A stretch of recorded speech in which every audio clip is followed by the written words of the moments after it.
Buenos días, bienvenidos a otro programa de Café Enfermero y hoy estamos aquí con Andrea y con Álvaro, dos investigadores de Valladolid, enfermeros y investigadores.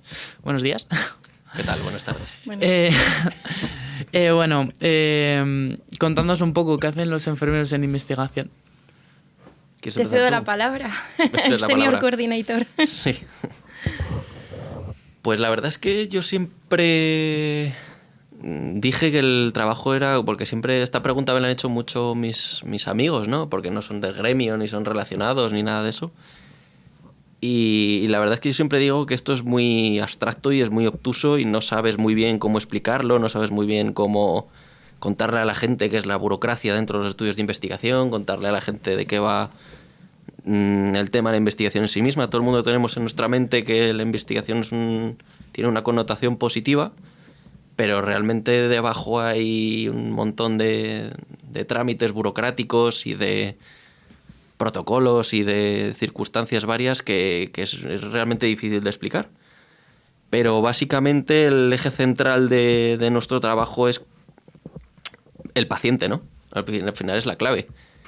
Es el paciente el eje central de nuestro día a día, es el eje central de nuestros objetivos, de nuestras hipótesis, de la ejecución del protocolo, etcétera, etcétera. Si me equivoco, si quieres añadir algo, Andrea, me interrumpes, ¿eh? Y desde mi perspectiva, sí que es cierto que es complicado decirlo, es complicado explicarlo, pero básicamente es centrados en el paciente y en función del protocolo que tengamos o en función del objetivo, la pregunta de investigación, etcétera, etcétera, pues hacen unas cosas u otras, pero principalmente el manejo de la burocracia y el seguimiento del paciente, sobre todo esas dos cosas. Vale, pues ahora te pregunto a ti, ¿cómo puedes acceder tú, ahora nosotros unos chicos de carrera recién graduados, cómo accedes tú a investigación? Bueno, pues creo que el primer paso, más que saber cómo acceder a un puesto como enfermera de investigación o study coordinator, es el querer saber, la actitud que muestres, y después de eso ya puede venir cualquier cosa, cualquier formación, cualquier posgrado, experto universitario, máster. Puede venir lo que quieras, pero creo que la actitud es lo primero y el querer saber, el querer formarte. Sí que es verdad que lo que más recomendamos es un máster oficial, porque ahora mismo no existe vía EIR especialización el enfermero de investigación. No existe esa figura, al igual que tampoco existe la figura de investigador clínico. En los hospitales creo que todavía queda mucho por desarrollar en este campo, pero a través de un máster oficial en epidemiología, bioestadística, investigación en medicina clínica, medicina o investigación en atención primaria, que hay varios en España, incluso online. Después de esto, si quieres seguir formándote, pues existen opciones, la formación continuada, expertos universitarios e incluso el doctorado, algo que en enfermería creo que está muy poco desarrollado. Creo que esa sería la vía quizás más fácil. Bueno, y un poco sabiendo cómo podemos acceder, ¿realmente en qué centráis vuestras investigaciones? O sea, yo creo que la gente tiene en mente que investigar es meterte en un laboratorio, coger pipetas, probetas, mezclar cosas y hasta que des con algo. Pero yo creo que vosotros no entráis a un laboratorio, no cogéis vuestra bata, vuestros guantes y os ponéis a mezclar líquidos hasta que dais. Claro. Realmente la idea se tenía a principios del siglo XX del el laboratorio de investigación de cojo una placa, ¿no? La pringo de bacterias y hongo y pruebo mis cositas y estoy tranquilamente en mi laboratorio sin meterme con nadie hasta que descubro algo. Eso yo creo que ha medio desaparecido, porque al final dependes de un perfil de paciente concreto sobre el que se va a hacer unas cosas. Necesitas trasladar lo que es la investigación básica, las cosas que suceden en el laboratorio, en animales o en tejido humano, al día a día, lo que le interesa al paciente, ¿no? Al paciente, lo que siempre digo, ¿no? Bueno, me preguntan mucho los pacientes, ¿no? ¿Y esto para qué va a servir, no? Ya que estoy aquí dándote mi sangre y tal, ¿qué utilidad va a tener esto, no? Pues le tienes que explicar realmente que la sangre que está aportando de manera voluntaria se va a analizar de tal manera, luego se va a eliminar y de los resultados que se obtengan se espera que se relacione de alguna manera con la patología que estamos tratando, que es realmente lo que se denomina investigación translacional, es decir, unir lo que es la investigación básica con lo que necesita realmente el paciente. Que es al final un poco el objetivo. Ya la idea de estar tú solo con un laboratorio, en un laboratorio haciendo cosas, eso prácticamente ha desaparecido porque al final necesitas una muestra homogénea de pacientes digamos con unas características concretas y probar y a ver qué es lo que puede pasar en según qué circunstancias. Vale, y vosotros, bueno, supongo que os dedicáis a coger las muestras y ¿qué más? O sea... Bueno, generalmente a lo que nos dedicamos es gran parte a ensayos clínicos, es verdad, aunque también tenemos estudios propios, competitivos y no competitivos. Vale, pero nuestro día a día con los ensayos clínicos es estudiarte el protocolo, ver en qué fase está el paciente, fase doble ciego, fase abierta, si recibe medicación o no sabemos qué está recibiendo el paciente, hacerle seguimiento, monitorizar eventos adversos o cualquier cosa que se pueda relacionar con el fármaco. Aunque sean enfermedades comunes, hay que estudiarlos, son fármacos en fase experimental, con lo cual a largo plazo no sabemos qué efectos pueden tener. Y hacer de enfermeros. No existe mucho más allá que eso, porque aunque sea un seno de un ensayo clínico con un protocolo estandarizado, con fases, tienes que tomar la tensión 3 veces, con una diferencia horaria de 3 minutos entre cada toma. Más allá de todo esto, que lo tenemos todos, está estandarizado y es común para todos los participantes, hacemos educación para la salud. No solo resuelves, mira, es que tengo una migraña, nosotros nos dedicamos fundamentalmente a los dolores de cabeza. No solo te viene el paciente y tengo una migraña, no, mira, es que me ha salido un ras cutáneo. No, mira, es que me he caído por las escaleras y haces seguimiento de ese paciente incluso, aunque no tenga nada que ver con el ensayo clínico. Si el paciente se tiene que ir con una medicación a su casa, somos nosotros los agentes en salud que vamos a dar esa educación para la salud, vamos a instruir al paciente cómo administrarse la medicación, cómo disminuir el riesgo de eventos adversos y aparte vamos a monitorizar a ese paciente a lo largo del ensayo clínico e incluso posteriormente. Entonces, bueno, pues eso es un poco nuestra labor en el día a día. Vale, y claro, investigación, enfermería, recién una carrera que ha sido ATS, ha sido diplomado, hemos sido siempre la sombra del médico. ¿Podemos estar a la cabeza de estos ensayos? Legalmente no. Ahora mismo no. Dentro de lo que puede ser el paraguas de la compañía farmacéutica, ahora mismo solo puede ser un médico y según qué médico especialista o un farmacéutico, si no recuerdo mal, ¿eh? Entonces ahora mismo como enfermero la compañía farmacéutica no contacta contigo para ser investigador principal de ningún ensayo clínico, no es posible. Claro, pero, o sea, a ver, ya no me refiero a ensayos clínicos, sino un estudio observacional, Sí. cualquier estudio. O sea, podemos tener liderar nuestro propio estudio. Claro, sí, yo es lo que muchas veces digo, si realmente no hace falta, para hacer investigación no hace falta calentarse mucho la cabeza, es decir, tú terminas tu carrera, tienes una formación poco más o menos básica sobre investigación y luego poco a poco, porque esto es una carrera muy prolongada, es decir, tú dejas de ser investigador joven cuando pasas de los 40 años. Entonces podéis imaginaros lo que viene detrás, es decir, empiezas a ser senior cuando tienes más de 40 años de edad. Entonces, claro, después del grado, que pues sabes poco más o menos de qué va el tema, te haces tu máster oficial y luego ya te metes en el terreno y es en el terreno con tu primera tesis cuando ya empiezas medio a qué, y luego ya vas siendo con las publicaciones, con las... Digamos, cuando te metes en foros que son realmente exigentes, cuando la gente te critica las cosas que tú has hecho, los criterios de inclusión y exclusión, y realmente es ahí donde aprendes, ¿no? Es una carrera muy, muy larga y tú como enfermero te puedes meter hasta donde quieras, no necesitas hacer investigación, lo que comenté yo el otro día en clase. Digo, no necesitas realmente, y realmente nos podríamos plantear muchísimas preguntas de investigación, decir, vale, ¿qué es lo que le interesa al paciente? ¿Al paciente le interesa que tengo elevado la proteína de no sé qué leches en sangre venosa periférica? Pues igual a él no le interesa tanto. Y si le interesa saber que cuando se vaya de alta, si se va con 7, 8 indicaciones farmacológicas, pues tiene más posibilidades de volver otra vez a estar ingresado que si tiene 5. Es decir, si se la disminuimos, me lo estoy inventando, ¿eh? Si se la disminuimos de alguna manera, o si hacemos buena educación sanitaria, un programa de educación sanitaria a la alta hospitalaria, tiene luego menos posibilidades de volver, por poneros un ejemplo, ¿no? Y eso son cosas que puedes hacer tú perfectamente sin necesidad de la ayuda de mucha gente y no necesitas mucho material, por así decirlo, para ejecutarlo. Son cosas del día a día. En ese respecto se me está ocurriendo un estudio, el del Candesartán, digamos que para el tratamiento preventivo de las migrañas tenemos una serie de tratamientos que se toman todos los días con el objetivo de disminuir el número de días de migraña al mes, ¿vale? Entonces hay una serie de bloques, por así decirlo. Están los neuromoduladores, como puede ser el topiramato, los antidepresivos, como puede ser la amitriptilina, el candesartán, que es un arado, si no me recuerdo mal. Un antihipertensivo. Un antihipertensivo. Entonces, el candesartán se sigue utilizando mucho en primera línea, tanto en Inglaterra como en Dinamarca. Y claro, aquí en España, digamos que estaba relegada a tercera, cuarta o quinta línea. Es decir, una vez que ya habían fallado otros, aparecía de repente el candesartán. Y tenía un nivel de evidencia bastante alto. ¿Y por qué no se usaba aquí en España? Pues porque nadie había caído en la cuenta de decir, jolín, vamos a hacer un estudio observacional que evalúe la eficacia y seguridad del candesartán en vida real. Y, jolín, con un estudio multicéntrico, tamaño muestra representativo de la población, pues sacamos las conclusiones de que los estudios eran muy similares a los que se habían obtenido en Dinamarca y en Inglaterra. Entonces el candesartán podría coger una posición un poquitín más elevada y en lugar de esperar tanto a su uso, pues decir, jolín, vamos a elevar un poquitín. Y mucha gente puede salir beneficiada de eso. Uh-huh. Y eso lo puedes hacer tú perfectamente sin necesidad de mucha, digamos, mucha cobertura, mucho instituto o demás.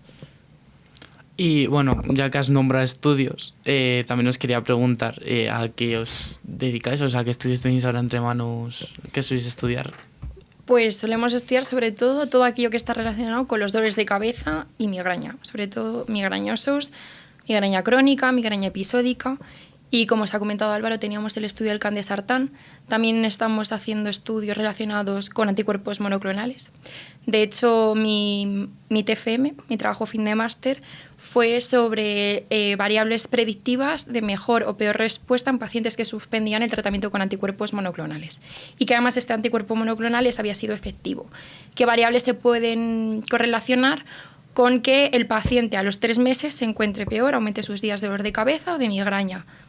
Vale, entonces pues vimos que había diferencia en función del anticuerpo monoclonal que se había utilizado, en función de los días de dolor de cabeza y de migraña basales con las que suspendieron el tratamiento. Y bueno, pues ese es uno de los que siguen en nuestro equipo y seguimos trabajando en ello. Además era un estudio multicéntrico bastante interesante y bueno, ahí seguimos.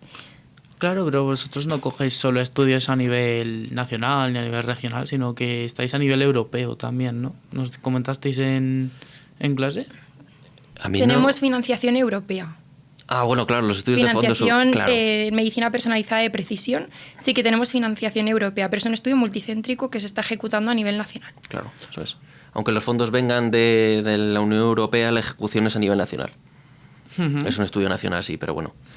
Al final, sí, la coordinación yo creo que no es difícil con la gente, lo que pasa es que bueno, tienes que tener un poquitín de suerte, tener una pregunta de investigación que sea relevante, que a la gente le entre bien por los ojos, porque aquí en el mundo de la investigación no solamente es que tú tengas una pregunta de investigación que digas, ostras, qué guay, qué bien, me gusta esto, tal, me gusta el tema, sino que se juntan tanto la parte legal como el marketing. Entonces hacer como una especie de amalgama en el que tú, con tu pregunta de investigación, luego la tienes que saber vender, no solamente para publicar los datos, sino para que otros grupos colaboren contigo y te echen una mano. Pues no es lo mismo tener 50 pacientes en un centro en Valladolid que tú hayas dicho, mira, tú participas, tú no, tú sí, tú no. Aquí otro investigador en otro sitio haya dicho tú sí, tú no, tú sí, tú no. Y en esa variabilidad que nos encontramos entre esa otra persona y yo, podemos, digamos, sacar una conclusión más generalizable y más válida, por así decirlo. Uh-huh. O sea, que colaboráis con toda España, supongo. Uh-huh. En muchas cosas, sí. No hay poca colaboración en cefaleas, por suerte. No estamos en otros campos que igual son un poquitín más cerrados, que sí que los hay. Sí que es cierto, esto ya depende de cada... Como comenté en la clase, depende de qué campo estás hablando, tienes más posibilidades de colaboración o menos. Pero esto sí que es cierto que es moverse. Y moverse con un poquitín de marketing. No vale decir, mira, que se me ha ocurrido esto. Igual, si no lo vendes bien, digamos, dentro de un coloquio, igual te miras un poco cruzado y dicen, uy, ¿qué me está contando, no? Te puedes encontrar, sí. Sí que me gustaría puntualizar que la investigación no solo se tiene que hacer en una unidad de investigación. Quiero decir, si estamos en una planta como enfermera asistencial y tengo un nuevo producto sanitario para hacer cierta cura, a mi compañera le interesa también cómo de eficaz es este parche, por ejemplo, cómo de seguro es, qué eventos adversos puede desencadenar. Eso también puede ser una investigación y cada vez los enfermeros estamos teniendo más autonomía a nivel de curas y de cuidados. Entonces creo que también es importante puntualizar que podemos llegar a ser autónomos en este campo y que creo que no está muy desarrollado. ¿Vale? Esa es otra pregunta que os quería hacer, los techos de cristal. Yo en la carrera he escuchado ya la palabra techo de cristal pues por la saciedad, porque tenemos que seguir luchando mucho. ¿Qué limitaciones que las generaciones que venimos en el futuro creéis que, bueno, a ti te va a tocar lucharlo también, creéis que tenemos que intentar vencer, por así decirlo? Bueno, la categoría profesional. Sin duda creo que por lo que más hay que luchar ahora mismo es la categoría profesional, la reclasificación de estas. Están más que obsoletas, ya no somos una diplomatura, somos un grado, estamos homologados, realizamos nuestros créditos europeos y creo que la enfermería cada vez está más formada y cada vez es más autónoma, tiene más responsabilidades y que no siempre están reconocidas. Y esta clasificación también nos afecta a nivel de obtener puestos de gestión. Ya no solo a nivel económico, sino el poder acceder a puestos de gestión que otros grados, no te voy a decir que con menos responsabilidad, pero semejante, sí que pueden acceder. Entonces creo que esto sería uno de los primeros pasos a los que encadenarnos y luchar por ellos. ¿Y dentro de investigación hay alguna cosa que tengamos que luchar? ¿O creéis que enfermería está justamente reconocida dentro del campo? Realmente yo voy a desmarcarme un poco de lo que ha dicho Andrea. Yo realmente no me he encontrado ningún techo de cristal. O sea, yo no, en mi experiencia, no te has encontrado ninguno. Realmente lo que hay es utilidad. Es decir, si tú tienes una pregunta de investigación que realmente es buena, la gente se te va a adherir por puro marketing. O sea, no porque realmente tengan algo en contra tuya. Lo que pasa es que, claro, tienes que saber muy bien dónde te vas a meter y qué es lo que vas a plantear. Porque claro, el foro no es fácil, es decir, tú luego vas a tener que defender, estamos hablando de cuidados críticos, por ponerte un ejemplo que ha salido hoy en la comida, realmente tú te vas a tener que defender en un foro en el que va a haber intensivistas que llevan 25 o 30 años viendo pacientes en una UBI y claro, lo vas a tener que defender y lo vas a tener que defender bien, porque ese va a ser tu foro, porque luego cuando vayas a publicarlo en una revista, quien te va a criticar no va a ser ese del foro nacional, sino va a ser otro todavía por encima de él que sabe todavía más, que está todavía más enganchado en la investigación y demás. Entonces sí que hay que decir, techos de cristal, pues bueno, hombre, si tú tienes una buena pregunta de investigación, la contrastas, planteas bien el protocolo en análisis estadístico y demás, la gente por puro marketing se te va a derivar a decir, jolín, qué bien piensa este chaval o esta chavala. No por otra cosa, ¿eh? Yo sí que creo que hay diferencias a nivel de categorías profesionales. También es cierto que la enfermera no siempre está lo suficientemente bien formada en investigación. Y esto es un punto negativo para nosotros. En otras categorías profesionales como medicina, psicología, los conocimientos de investigación clínica que poseen son mucho más avanzados de los que poseemos por norma general en enfermería. Creo que esto es un hándicap a nivel de investigación. Sí que creo que puede haber diferencias entre categorías profesionales, pero no porque seamos menos válidos, sino porque creo que la investigación la formación en investigación no es tan sólida. Creo que tampoco hay muchas enfermeras que se interesen por la investigación, hay muchas enfermeras que hagan máster oficial en investigación y que hagan el doctorado en ciencias de la salud. Entonces, de hecho, cuesta encontrar a enfermeras doctoras. Claro que, o sea, hoy en día, pues habrá que reivindicar pues eso, que hagamos doctorado, nos formemos al máximo y aunque sea para ser asistencial, intentar estar lo máximo formado. Y la mejor forma de lucharlo es estar dentro. Es así, igual que con la reclasificación de la categoría profesional, igual que con el sueldo, hay que lucharlo desde dentro y hay que movilizarse y todo es a una. Creo que una actitud con un objetivo claro es fundamental. Vosotros, supongo que cuando probéis un fármaco, claro, terminéis con el fármaco y seguís un tiempo al paciente. Efectos secundarios y demás que no pueden o sea, generalmente muchos no aparecen al momento de tomarlo, sino que es a largo plazo. ¿Miráis solo una vez al paciente cuando acabáis al año, por ejemplo, o lo seguís mirando durante más años? Realmente no se sabe, porque estás en un campo que el desconocimiento es total y que la ausencia de evidencia no implica la evidencia de la ausencia. Esto hay que tener cuidado con ello, porque tú realmente puedes tener un fármaco que a corto plazo no es seguro, pero igual a medio o largo plazo sigue siendo un perfil de tolerabilidad malo, pero a medio o largo plazo va mejorando la cosa, porque el cuerpo se acostumbra. Esto se ve mucho, por ejemplo, en epilepsia o demás. Es decir, el primer contacto con el tratamiento, su tolerabilidad es regulera, es decir, le deja al paciente muy dormido, le deja lento mentalmente, le inestabiliza la marcha, le ocurre una serie de problemas de tolerabilidad, pero luego cuando el cuerpo se acostumbra, digamos que todo eso va mejorando. Es decir, luego ves mejoría al paciente y te dice, es que estuve muy mal durante 2 semanas, pero luego parece como que el cuerpo se me acostumbró, algo pasó y ya bien. Entonces, claro, tú lo que tienes que es demostrar que o al principio la cosa, su tolerabilidad es un poco regular y luego la cosa mejora, o al revés.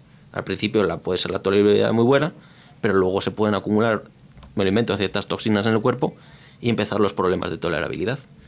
Entonces, todo tiene que demostrarse en el tiempo que tiene que demostrarse. Es decir, tú no puedes decir, esto lo tenemos muchos problemas con la aparición de efectos adversos con posible relación con la medicación. Es decir, cuando tú recoges la información tienes que recoger cada diagnóstico o cada síntoma, cuánto tiempo ha durado, porque luego eso sale en la ficha técnica. Y luego la ficha técnica, cuando tú veas, dice, vale, la somnolencia, ¿cuánto suele durar? 5 días, vale. Pues ponemos, el paciente ha empezado con somnolencia desde el día 8 hasta el día 13. El día 13 desapareció. Y luego todo eso se hace estadística con ello y aparece en la ficha técnica. Entonces digamos que todo en investigación tiene que demostrarse. O sea, no puedes sostener afirmaciones sin que eso esté apoyado por un estudio que así lo avale. Uh-huh.